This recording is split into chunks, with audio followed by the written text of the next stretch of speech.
Hello fellow knobheads and beat people, this is the Jack-Off. I'm George, the Gentleman Rocker. Let's talk some instruments. So I will open the website for the Volca Kick, which was presented a few days ago, not that much.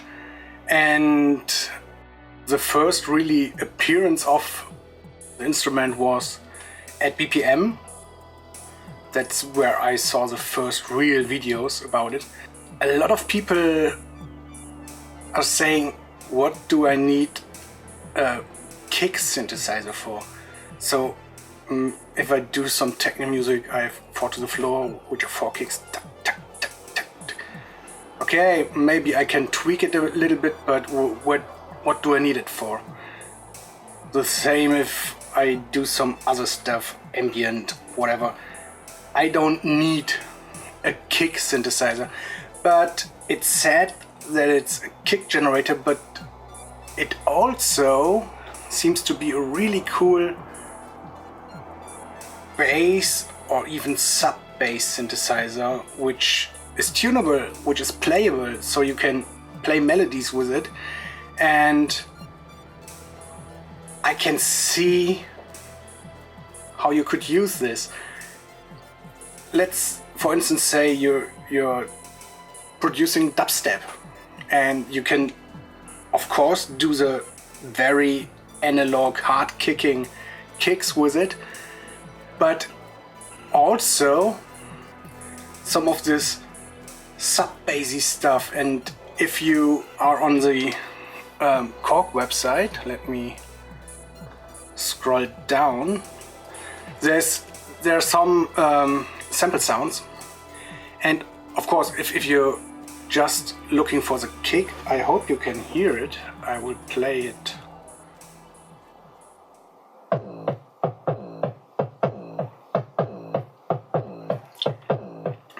So yeah, I get it, this is not really the one, but this,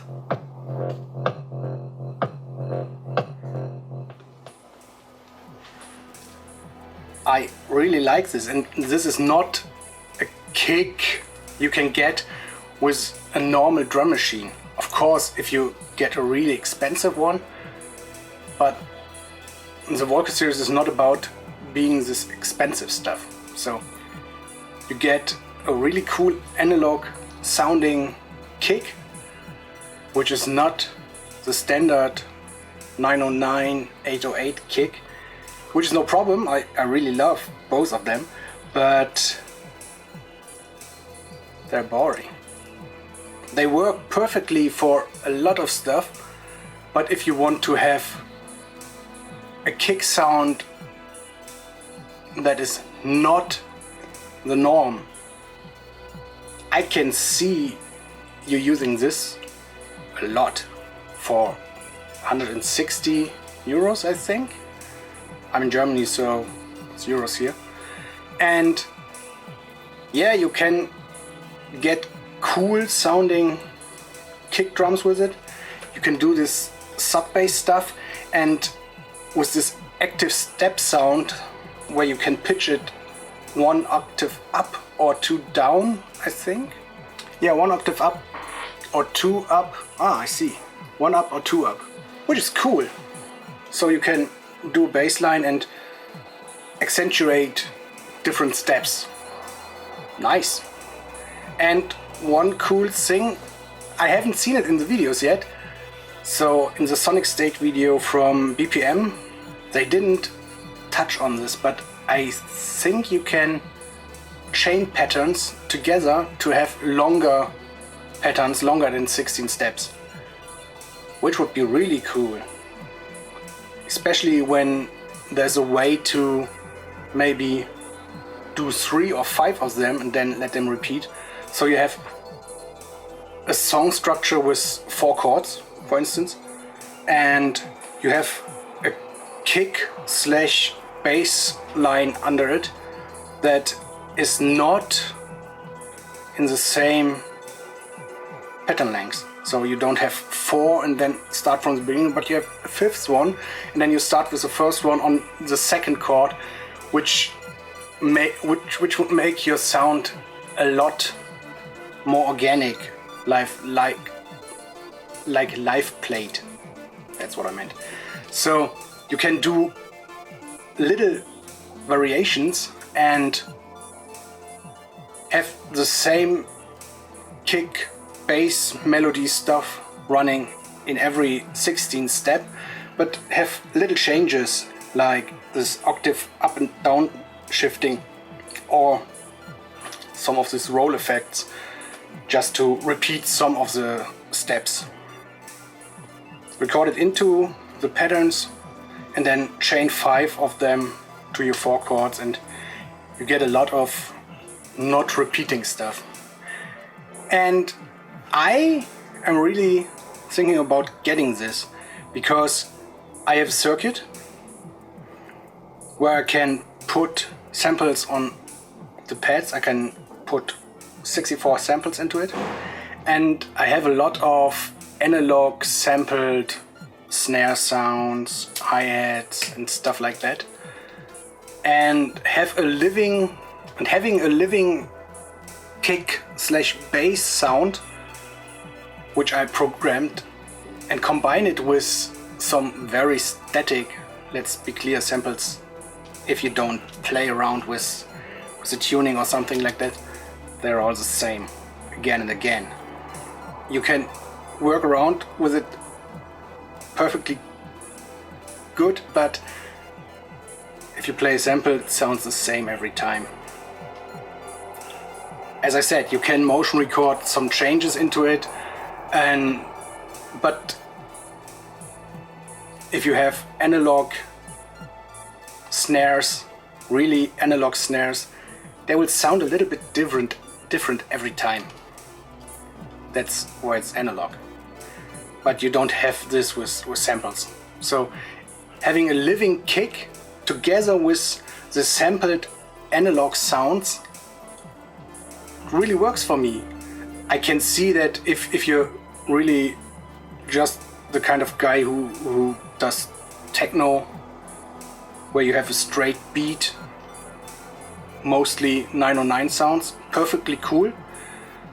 But if you want to have analog sounding stuff without renting a room like this for your Eurorack system, this may be a way to go. And of course, 160 euros for just a kick is a lot if you see that you can get a whole Volca Beats for the same price or even cheaper. But you don't get this kind of kick out of the Volcas. That's what it all Volca Beats. It's a Volca. So that's what it's all about. It's having this much power over your kick / bass sounds, which I guess a lot of people don't see. It's more than just a kick, in my opinion. As I said, if you're doing hip hop, you can get away with just using samples. You don't even need a drum machine. Seriously, sample some cool rhythms and play it with a sampler. If you do this techno stuff, get the TR09 or the Volca Beats, something like that. But I guess there is a niche, and it's big enough, I think, for this kind of sounds. Look into dubstep, dub, jungle. It's cool for drum and bass, jungle stuff. I guess you have to, you have to make the matching music, but that's with every instrument. If you don't need key sounds, you don't get a piano module. But I guess a lot of people get confused by the name. And that's one thing I think Korg should have thought better of. In the beginning, as it was first announced, it was Volca Kick, the kick, bass, sub-bass, Volca something. But if you look on the website now, excuse me if I'm coming too near, but I need to scroll a little bit. It just says analog kick generator, which is true. But it's not what it's all about. Yeah, if you look on the website, it says it's for basses too and stuff like that. But it should really be promoted as a kick, bass, sub-bass generator. That's what would work better in my opinion. Because that's what it is. As far as I can see from the sounds now. And I'm very interested in this stuff because, to be honest, I was thinking a lot about getting another drum machine to work together with the circuit, but I don't need a drum machine. Another drum machine where I could program complete beats, and because then what will I do with the circuit? I don't use samples that much really. So this combination looks really cool to me. You get a really flexible analog kick, bass, sub-bass module and can combine it with samples that suit that style. For me it's cool. I guess I will get one. So what are your thoughts? Do you like the idea of the Volca Kick? Will you use it? Or won't you? And why? Tell me in the comments. I'd really like to know and discuss it with you. As I said, it's perfectly fine if you say I have a sample player which plays my drum loops. Fully understandable. If that works for you, fine, rock it. But let me hear what you're thinking about it. So, this was the first edition of the Jack Off, where I will talk about newly announced or special to me instruments, maybe even older ones, and I will give you my opinion in an open way and want to get into a discussion with you. Why do you think it's good or it's bad? If you take a look at Bo Beats, I will link him in the description below. He did a video on this and basically said it's not that budget, or it's not budget enough for him, or he would go with a more expensive one where you get more for your money. Of course, if you want to have more voices, there will be better ones for you with money per voice. But if you don't want another kit of sounds, I guess that's a really good thing to get.